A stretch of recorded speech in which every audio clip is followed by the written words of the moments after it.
अगर कोई इंसान पश्चाताप नहीं करता तो वह अपनी तलवार तेज कर देगा। यहाँ पश्चाताप शब्द का अर्थ है वापस लौटना या ठीक होना।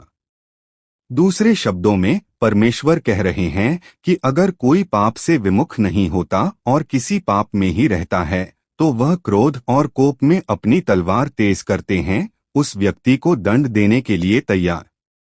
आप क्या सोचते हैं? इसलिए अगर मैं कोई पाप करता हूं तो हम देख सकते हैं कि मुझे सिर्फ इसलिए राहत या खुशी नहीं होनी चाहिए क्योंकि परमेश्वर का न्याय तुरंत नहीं आता। यह कोई ऐसी बात नहीं है जिस पर खुश होकर कहा जाए, वाह भले ही मैं पाप करता हूं, परमेश्वर मेरे सारे पापों को नजरअंदाज कर देता है। ऐसा इसलिए है क्योंकि उसी क्षण परमेश्वर पापी को दंड देने के लिए अपनी तलवार तेज कर रहा होता है। इसलिए जब भी हम कोई पाप करते हैं हमें तुरंत स्वर्ग की ओर देखना चाहिए, यह सोचते हुए कि क्या स्वर्ग से कोई तलवार हम पर वार करने के लिए उतर रही है। उसने अपना धनुष चढ़ाया है और उसे तैयार किया है।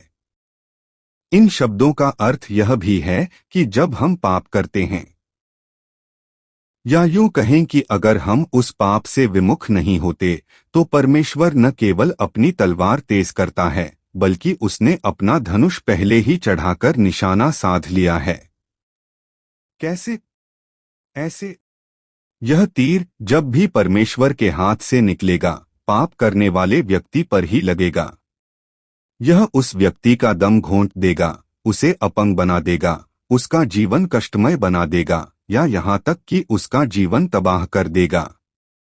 यह किसी व्यवसाय की विफलता हो सकती है, अपनी या अपने प्रिय बच्चे की बीमारी का दर्द हो सकता है या किसी करीबी का उत्पीड़न या अत्याचार हो सकता है। बहरहाल तीर पहले ही खींच लिया गया है जो किसी भी क्षण पापी की सांसें काटने के लिए तैयार है।